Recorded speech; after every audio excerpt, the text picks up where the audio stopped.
ఏదో ఒక విధంగా అపోజిషన్ పార్టీ పైన బురదేస్తే వీళ్ళ మనుగడ సాధించుకోవచ్చని తప్పుడు ప్రచారం చేస్తూ ఇప్పుడు కూడా అదే పందాల ముందుకు పోవడం చాలా బాధేస్తుంది. ఎందుకంటే ఈ ప్రాజెక్ట్ అనేది ఆంధ్రప్రదేశ్ రాష్ట్రానికి జీవనాడి.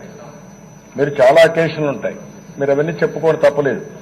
మీరు చెప్తారు, మేము చెప్తాం, ప్రజలు ఎవరిని విశ్వసిస్తారో దాన్ని బట్టి నిర్ణయాలు ఉంటాయి. కానీ ఈరోజు ఈ సందర్భంలో సీరియస్నెస్ లేకుండా కావాలని సబ్జెక్ట్ ని డైవర్ట్ చేయడం, ఒక పక్క వాళ్లే చెప్తున్నారు ఇప్పటికే ప్రజల్లో అనుమానం వచ్చింది, అనుమానం వస్తా ఉంది అన్నారు. ఈ అనుమానం రావడానికి ఎవరు కారణం అధ్యక్ష? మీరు కాదా? ఈరోజు ఒక విషయం అధ్యక్ష, ఏదైతే ఈ ప్రాజెక్ట్ ని 80 సంవత్సరాలుగా తెలుగువారి కళ ఎప్పటి నుంచో ఊహించారు. ఉమ్మడి మెడ్రాస్ రాష్ట్రంలోనే ఆ రోజుట్లో ఈ ప్రాజెక్టు కావాలని ఎస్టిమేట్స్ కూడా తయారు చేశారు. కానీ ఆ రోజు దానికి కార్యరూపం సాధించలేకపోయారు. దానివల్ల మళ్లీ ఒకసారి చూస్తే 1980లోనే అంజయ్య గారు ఫౌండేషన్ కూడా వేశారు. ఇంత మునిపే రాజశేఖర రెడ్డి గారు ముఖ్యమంత్రి అయిన తర్వాత పని ప్రారంభించి టెండర్లు పిలిచి మళ్లీ ఆ టెండర్లు ప్రీ క్లోజర్ చేశారు.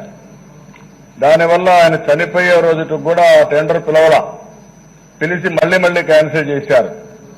ఆ డిలే 2014 వరకు వెళ్ళింది ప్రాజెక్టు విషయం. మీరు గుర్తుపెట్టుకోవాలి. మళ్లీ కిరణ్ కుమార్ రెడ్డి వచ్చిన తర్వాత ముందు రోసే పోవడం, అది కూడా కాకుండా పోవడం, మళ్లీ కిరణ్ కుమార్ రెడ్డి వచ్చిన తర్వాత కోర్టుకు వెళ్లడం చాలా జరిగి 2013కి ఎండ్కి సెపరేట్ ఆంధ్రప్రదేశ్ ప్రత్యేక రాష్ట్ర రాకమనుపు ఇది ఫైనలైజ్ చేశారు. అది కూడా 16% దగ్గర లెస్ కోట్ చేశారు.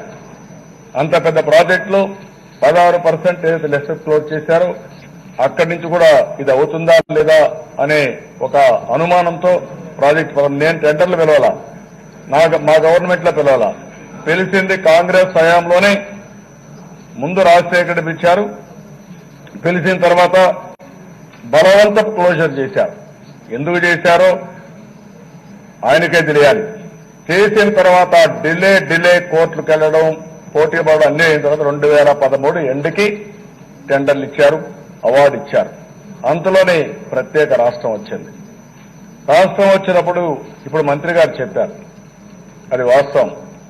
ఆ రోజు పెట్టింది హైదరాబాద్కి ఆదాయం పోయింది, ఆంధ్రప్రదేశ్కి ఇబ్బందులున్నాయి, కొత్త రాష్ట్రం కొత్త రాజధాని కట్టుకోవాలి, ఆదాయం కూడా లేదు. కాబట్టి ఈ పోలవరం ద్వారా అభివృద్ధికి దోహదం చేయాలనే ఉద్దేశంతో పోలవరం ప్రాజెక్టు ఇంకా కొన్ని ఇన్సెంటివ్స్ అన్ని ఇచ్చారు. అది రాష్ట్ర విభజన చట్టంలో ఉన్నాయి. అయితే అధ్యక్ష ఇక్కడికి వచ్చినప్పుడు నేను మీ మారిగా ఎప్పటికప్పుడు ఆ మాట మాట్లాడను. ఇదే హౌస్ లో జగన్మోహన్ రెడ్డి గారు మాట్లాడారు, గోదావరి నీళ్లు శ్రీశైలంకి తెలంగాణ భూములు తీసుకుపోతానంటే ఆ రోజే నేను చెప్పాను, అడ్వైజ్ చేశాను అది ఎల్డర్లే పర్సన్ గా, అయ్యా వద్దు, ఈరోజు తెలుగు గంగ ద్వారా తమిళనాడుకు మనం నీళ్లు తీసుకుపోలేకపోతున్నాం, అలాంటి సందర్భంలో మళ్లీ మీరు ఇంకొక వెంచర్ చేస్తామంటున్నారు, అది జరిగే పని కాదు అని ఆ రోజు చెప్తే వినకుండా మాట్లాడిన ఇదే హౌస్ అధ్యక్ష, మీరు కూడా ఉన్నారు. ఆ రోజు వినలేదు. ఈ రోజు ఏమైంది? అదే జరిగింది. అందుకని అధ్యక్ష ఇక్కడ మీరు చూస్తే 2014లో నేను ఆ రోజు ముఖ్యమంత్రి పార్టీ గెలిచిన తర్వాత ఢిల్లీకి వెళ్ళాం, ప్రమాణ స్వీకారం ప్రధానమంత్రి ఉంటే నేను ఆ రోజు ఒకటే ఆలోచించాను, ఈ ప్రాజెక్టు పూర్తి కావాలంటే ప్రధానమైన విషయం 7 మండలాలు మనకు రావాలి. ఆ 7 మండలాలు తెలంగాణ నుంచి ఆంధ్రప్రదేశ్ రాష్ట్రానికి రాకపోతే ఈ ప్రాజెక్టు పూర్తి కాదు. ఒకసారి అయిన తర్వాత ఆ రాష్ట్రం యొక్క కన్సెంట్ కావాలి.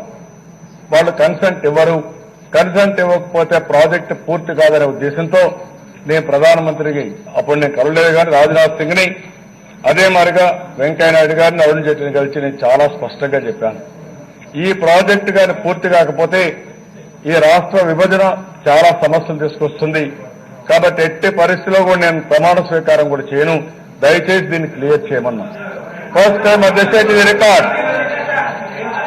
Record, you can go through. మీరు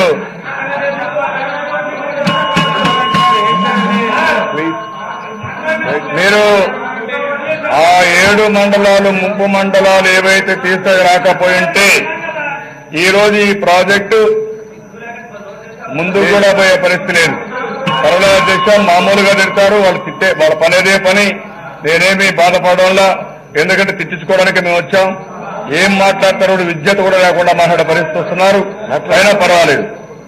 ఇంత సీరియస్ ప్రాజెక్ట్ ను కూడా కనీసం ఒక 10 నిమిషాలు వినే ఓపిక కూడా ఈ సభ్యులు కదంటే రాష్ట్ర ప్రయోజనాలు ఏ విధంగా కాపాడతారో వీళ్ళు ఆలోచించుకోవాల్సిన అవసరం ఉంది. ఇది కాంట్రవర్సీ చేయవలసిన ప్రాజెక్టు కాదు. అనవసరంగా మీరే కాంట్రవర్సీ చేసుకుని మీరు తవ్విన గోతులో మీరే పడే పరిస్థితికి వస్తున్నారు తప్ప కాంట్రవర్సీ లేకుండా ముందుకు తీసుకుపోయే ప్రాజెక్ట్ ఇది. మీ సొంతం కాదు, నా సొంతం కాదు. ఆ విషయం మీరు గుర్తుపెట్టుకోవాలి. ఇది 5 కోట్ల ప్రజలకు సంబంధించిన విషయం. ఎక్కడైనా సరే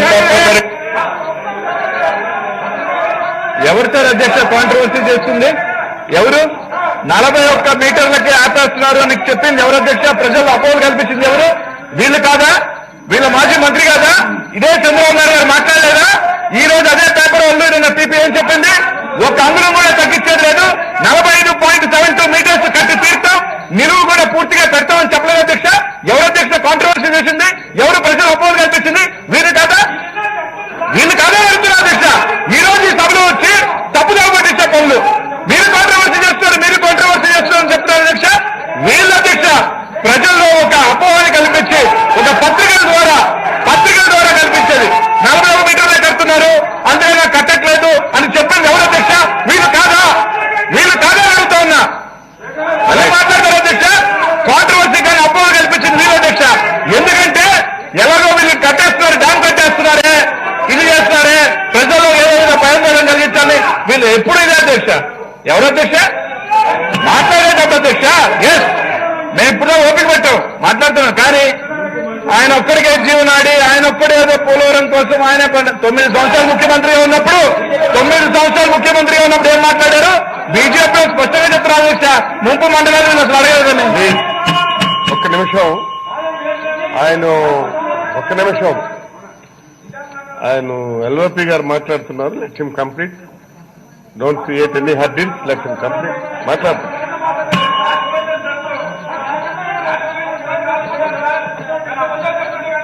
రైట్. చెప్పండి.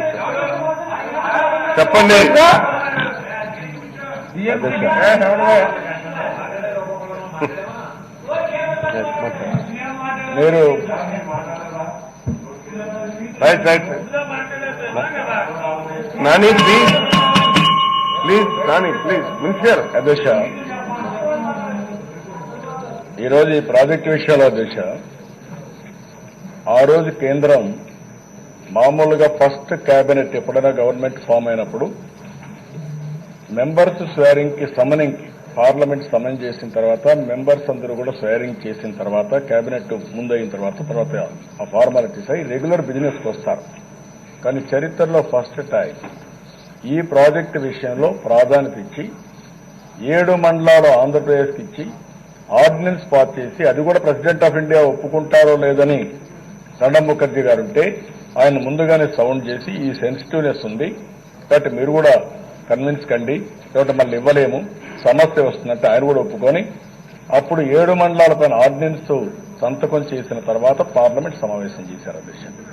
ఆ తర్వాత యాక్ట్ చేశారు. ఆ రోజు కేంద్ర ప్రభుత్వం గారు అనుకోకపోయి ఉంటే మళ్లీ 2 రాష్ట్రాలు విభజన జరిగిన తర్వాత జూన్ 2 2 రాష్ట్రాలు విభజన జరుగుతాయి.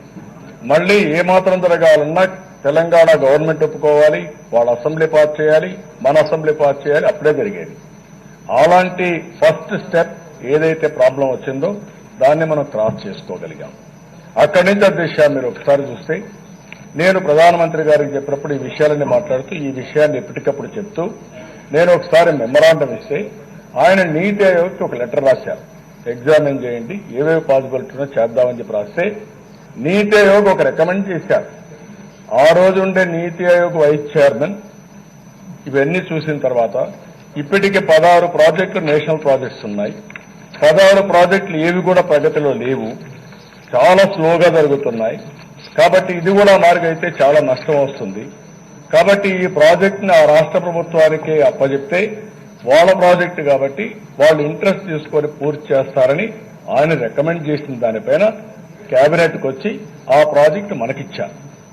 ఏ ప్రాజెక్ట్ ఇవ్వాలా, ఈ ప్రాజెక్టుని అడిగి తీసుకోవాలా, కానీ వాళ్ళు కూడా ఆఫర్ చేశారు కాబట్టి కేంద్ర ప్రాజెక్టు మనం దాన్ని అమలు చేశాం తప్ప ఎగ్జిక్యూషన్ తప్ప ప్రాజెక్టు మంది కాదు.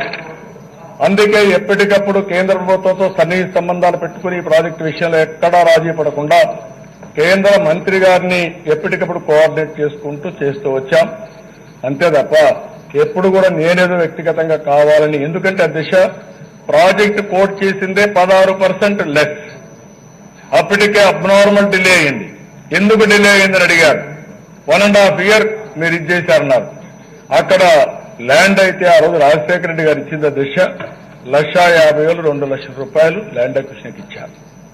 వాళ్ళు దానిపైన ఇష్టం లేకుండా వీళ్ళందరూ కోర్టుకు వెళ్లారు.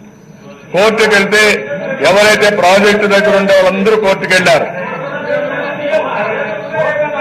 కోర్టుకు వెళ్లిన తర్వాత దిశ కోర్టుకు వెళ్లిన తర్వాత కోర్టులో పెండింగ్ ఉంది. ఆ సమయంలో వాళ్ళందరినీ పిలిపించి మాట్లాడి మళ్లీ వాళ్ళని కన్విన్స్ చేసి ప్రాజెక్టును ఒక దారిలో పెట్టాలని వాళ్ళ దగ్గర విత్డ్రా చేయించి కాంపన్సేషన్ ఒకే రోజు 610 కోట్ల రూపాయలు డబ్బులు వాళ్ళకి ఇచ్చి వాళ్ళందరినీ వేరే దగ్గర ఇండ్లు కట్టివ్వాలి. ఇండ్లు కట్టించి వాళ్ళని పక్కకు పంపించి అక్కడి నుంచి ప్రాజెక్టు ప్రారంభించాం.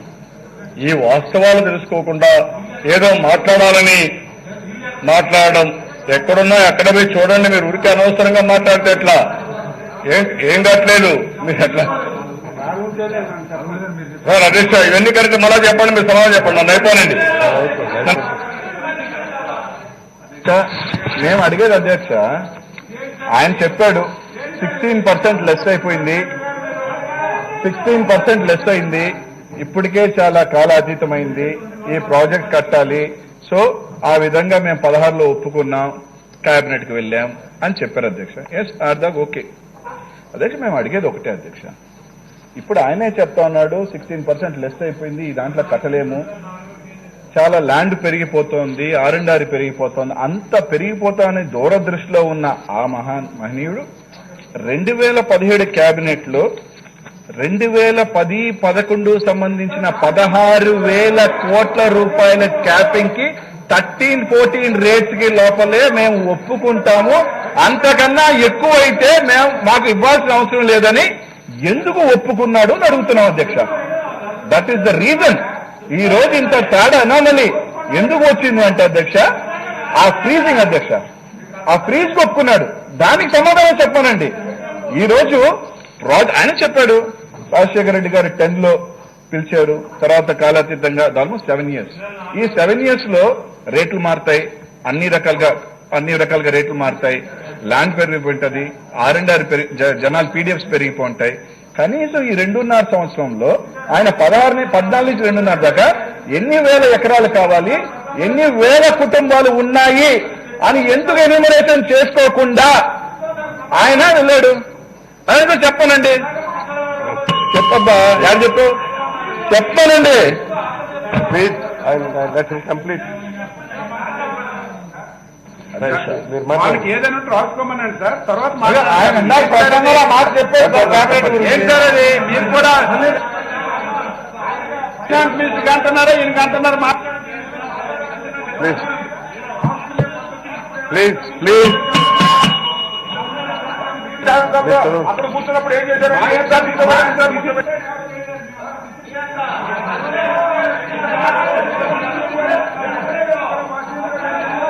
కూర్చోండి డాక్టర్ గారు.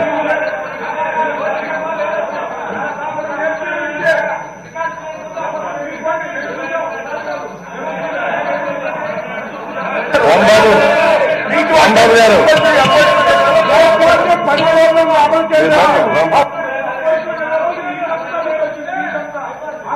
కూర్చోని జగన్మోహన్ రెడ్డి గారు ఒక 5 నిమిషాలు 10 సార్లు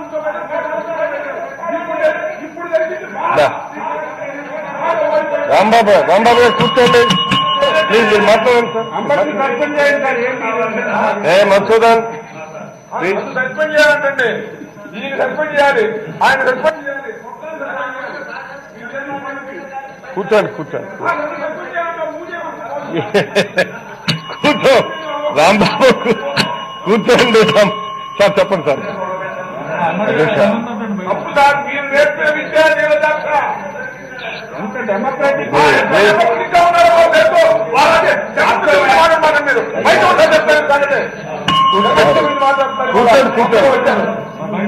రైట్ రైట్ మీరు మాట్లాడండి.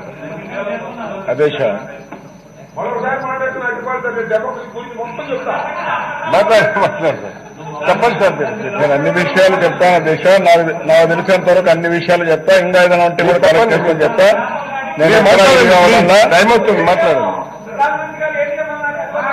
అట్లా కూడా చెప్తాను, ఆ విషయం కూడా చెప్తా. మీరు కూడా వేసుకున్నారా ఎంక్వైరీలు? ఏం చేసుకున్నారు అది కూడా మాట్లాడతాం. అది కూడా మాట్లాడతాం. అధ్యక్ష ప్లీజ్. ఈ ప్రాజెక్టు ఎందుకంటే ఫస్ట్ నుంచి కూడా మనందరి కళ ఇది. ఈ ప్రాజెక్టుని కానీ ప్లీజ్ ఒక వ్యక్తి కలే కాకుండా రాష్ట్ర ప్రజలందరి కళ ఇది. ఆ విషయాన్ని గుర్తుపెట్టుకోవాలా? అదే మరి అధ్యక్ష. Please please don't make noise. మీరు చెప్పండి.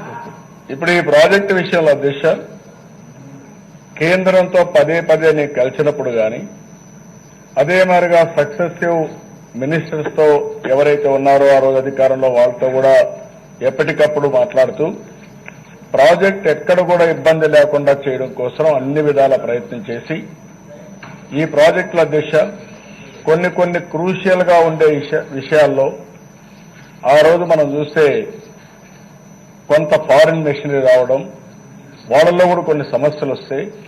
అవన్నీ కూడా ఆ సమస్యల్ని ఎక్కడికక్కడ పరిష్కారం చేస్తూ డిజైన్స్ కానీ ఇవన్నీ TWS కోఆర్డినేట్ చేసుకుని ఫస్ట్ నుంచి దీంట్లో ఇంకొక పక్కన లెవెల్స్ కూడా కొద్దిగా ఎంతవరకు వస్తుంది అలాంటివి కూడా లేకుండా కొన్ని రాష్ట్రాలు ఈరోజు ఛత్తీస్గఢ్ కానీ ఒరిస్సా కానీ ఇంకొక పక్క తెలంగాణ కూడా దాంట్లో ఇంప్లీట్ కావడం, వీళ్ళంతా కోర్టుకు వెళ్లడం, ఇలాంటి సమస్యలన్నీ ఇప్పుడు కూడా సుప్రీంకోర్టులో పెండింగ్ ఉంది. సుప్రీంకోర్టులో కూడా పెండింగే కాకుండా అధ్యక్ష ఈ ప్రాజెక్టు నీళ్లు రిలీజ్ చేసే మునుపు రీహాబిలిటేషన్ చేశారా లేదని ఆర్గ్యుమెంట్స్ అన్ని జరుగుతున్నాయి. అదర్ స్టేట్స్ లో మనం సర్వే కూడా చేయాలి, వాళ్ళు సహకరించడం లేదు. ఆ విషయాన్ని కూడా అనేక సార్లు కేంద్ర ప్రభుత్వ దృష్టికి అదే మరిగా సుప్రీంకోర్టులో కూడా మనం కాపలా కాసుకుంటూ గ్రీన్ ట్రిబ్యునల్ పోయారు, అక్కడ కూడా మనం విన్నోవర్ అయి అనేక విధాలుగా కాపాడుకుంటూ పనులు ఎక్కడ కూడా లేట్ కాకుండా ముందు తీసుకెళ్లాం. అక్కడి నుంచి అధ్యక్ష అనేక సందర్భాల్లో ఈ ప్రాజెక్టు యొక్క రేట్లు పెరుగుతూ వచ్చాయి. 1-2 సార్లు నాతో కేంద్ర మంత్రి గడ్కరీ అయిన తర్వాత నాతో ఆర్గ్యూ చేశాడు. ఫైనాన్స్ మినిస్టర్ ఒప్పుకోవడం లేదు, ఇది ల్యాండ్ అక్విజిషన్ మీదేనంటున్నారు, అది ఎట్లా అవుతుందని అడిగాడు. నేను ఆ రోజు చెప్పాను, మీరు ఈ ప్రాజెక్టులో చాలా స్పష్టంగా ఉంది, ప్రధానమంత్రి పార్లమెంట్ లో చెప్పాడు, యాక్ట్ లో చాలా స్పష్టంగా ఉంది. అలాంటప్పుడు project includes rehabilitation and also land acquisition. 2013 ఎందుకు సార్ ఇవన్నీ సబ్జెక్ట్ నేర్చుకోండి, ఎందుకు ఊరికానో సబ్జెక్ట్ నేర్చుకో, మీరు ఆర్గ్యూ చేయండి.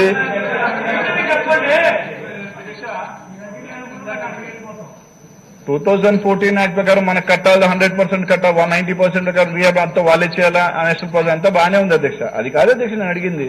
మన కళ, ఆయన కళ, నిజమే ఈ రాష్ట్ర ప్రజలందరి కళ తీర్చేది ఒకే ఒక తీర్చిన స్టార్ట్ చేసిన రాజశేఖర రెడ్డి గారు, ఈయన కాదు, అది పక్కన పెడతాం.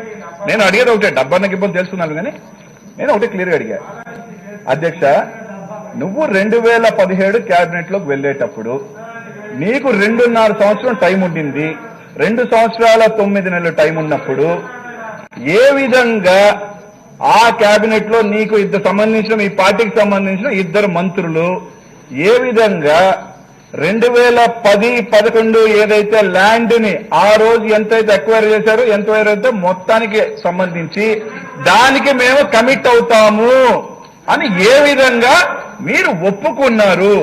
3 సంవత్సరాల వ్యవధిలో 5 PPA మీటింగులు జరిగితే ప్రతి మీటింగ్ లో అంటే ఏంది, వీళ్ళు ఒప్పుకోక ముందు అధ్యక్ష 5 PPA మీటింగుల్లో కూడా from the very first meeting నుంచి కూడా సార్ మీ రివైజ్డ్ సంబంధించి సబ్మిట్ చేయండి అడిగారు.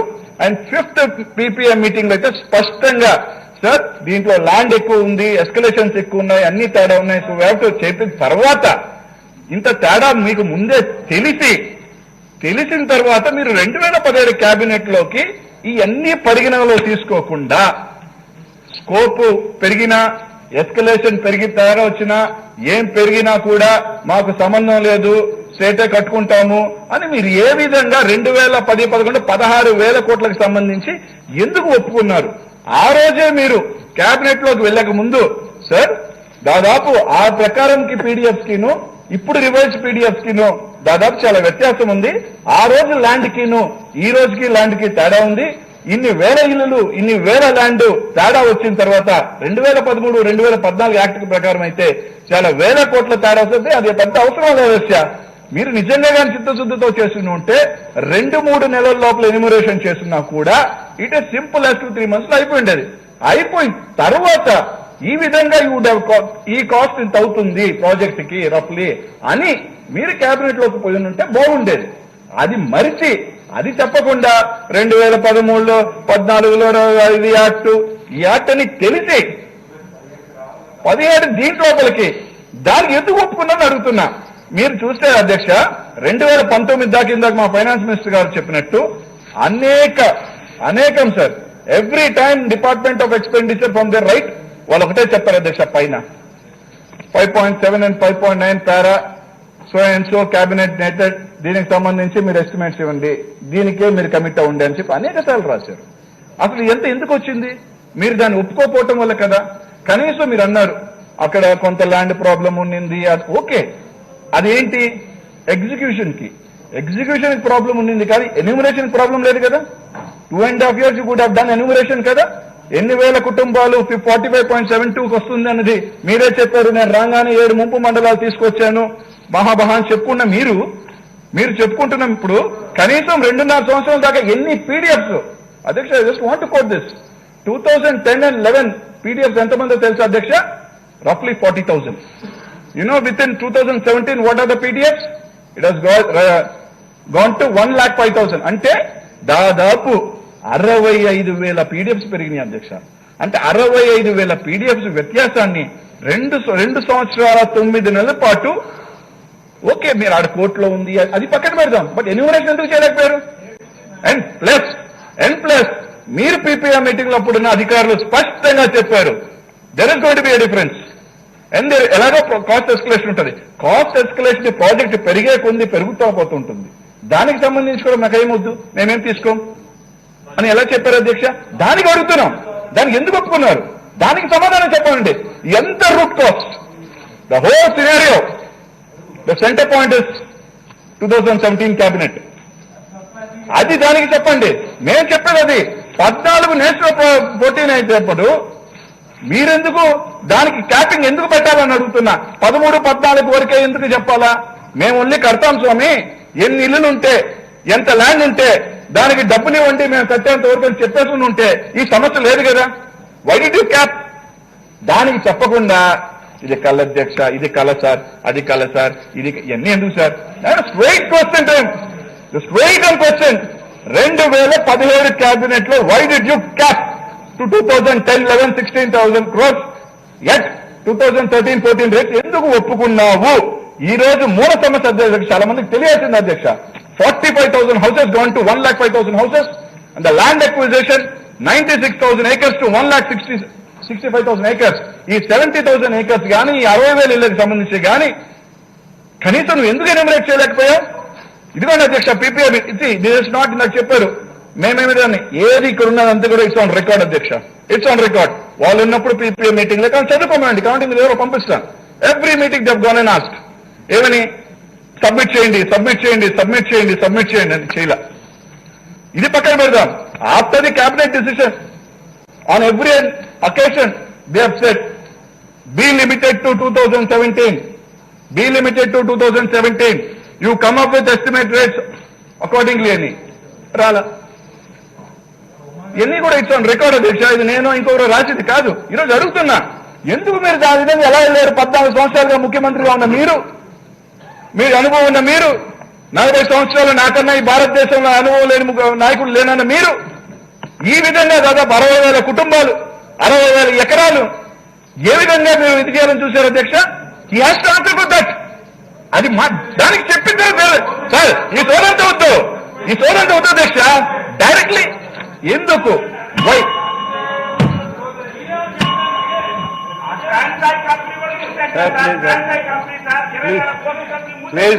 ప్లీజ్ మధుసూదన్ రెడ్డి